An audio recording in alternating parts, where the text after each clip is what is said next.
Les nouvelles contaminations en France commencent à baisser. C'est une tendance très encore subtile. Et ce qui se pose comme problème, c'est de maintenant de faire utiliser par les personnes qui en ont besoin tout ce que la science a déjà mis au point, à savoir comment on dépiste et comment on prévient et comment on traite.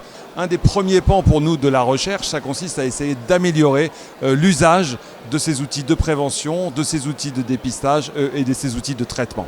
Alors en France, le plus urgent probablement, c'est de faire monter en puissance l'utilisation de la prophylaxie pré-exposition, c'est-à-dire cette PrEP.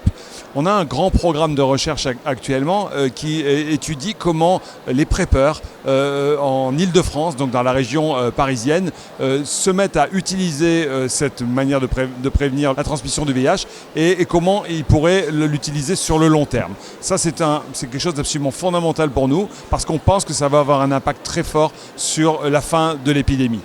Dans les pays les plus affectés, je pense notamment aux pays d'Afrique, on commence à faire ce type de projet de la même manière, mais cela prend un petit peu de temps, l'adhésion est encore bien plus faible et il faut surtout travailler sur des populations qui sont assez vulnérables. Mais on a un grand programme en Afrique de l'Ouest, notamment qui s'appelle Princesse, d'une part pour les prostituées en Côte d'Ivoire et Co-MSM auprès des hommes ayant des rapports sexuels avec les hommes dans 3-4 pays d'Afrique de l'Ouest et du centre, dont on espère beaucoup pour nous montrer l'impact et donc pour arriver vers la fin du sida.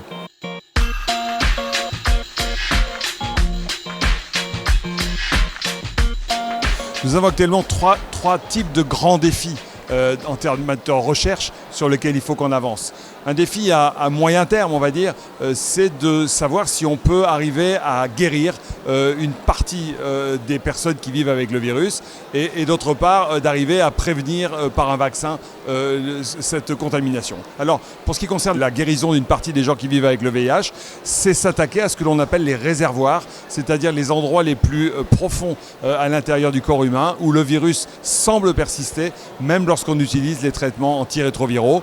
On a des pistes aujourd'hui qui sont des pistes qu'on va commencer à étudier chez l'homme dès l'année 2020 et qui pourraient permettre de réduire la taille de ces réservoirs et pourquoi pas, on l'espère, pouvoir éventuellement guérir au moins temporairement une certaine partie des personnes qui vivent avec le virus et qui sont aujourd'hui traitées quotidiennement pour leur infection. Le deuxième défi, c'est la recherche d'un vaccin préventif, car ce vaccin préventif, c'est bien sûr ce qu'il nous manque pour éviter de manière la plus aisée les contaminations futures. Deuxième grand défi auquel on est confronté, c'est le défi d'améliorer la vie des personnes qui vivent avec le VIH.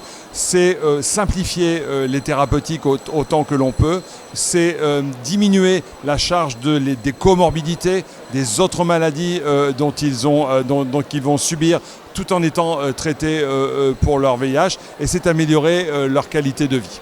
On voit bien que sur la simplification, on peut faire encore beaucoup de choses.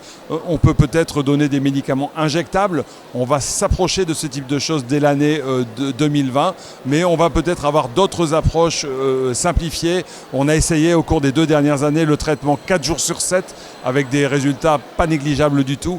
Il faut qu'on continue à chercher ces voies de simplification.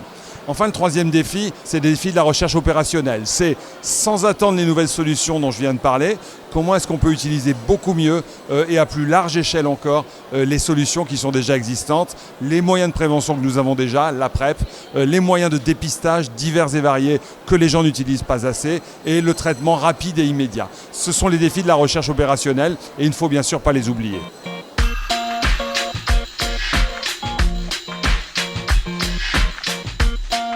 On a vu au cours de la conférence de reconstitution mondiale au mois d'octobre dernier que la communauté internationale était prête à mobiliser des moyens importants contre la lutte contre les pandémies et notamment le VIH-Sida. Mais on voit bien que ces moyens, ils ne sont affectés à ces priorités de santé que parce qu'il y a des outils et des moyens scientifiques qui ont été mis au point par la recherche. Autrement dit, la décision pour mettre des moyens dans l'action passe d'abord par la décision pour mettre des moyens dans la recherche. Il nous faut de bonnes recherches qui a produit des bonnes preuves et à ce moment-là, on peut les utiliser dans la vie. Ceci a été vrai pour le VIH, ceci est vrai pour les hépatites maintenant et progressivement, on voit que les mêmes enjeux et les mêmes questions se posent également pour la tuberculose, les infections sexuellement transmises et probablement d'autres problèmes de santé.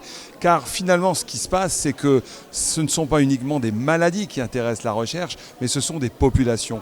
Et c'est un enjeu nouveau pour les chercheurs. Il faut qu'ils s'habituent à réfléchir à leur spécificité de maladie, mais aussi aux problèmes plus généraux des populations qu'ils ont en face d'eux.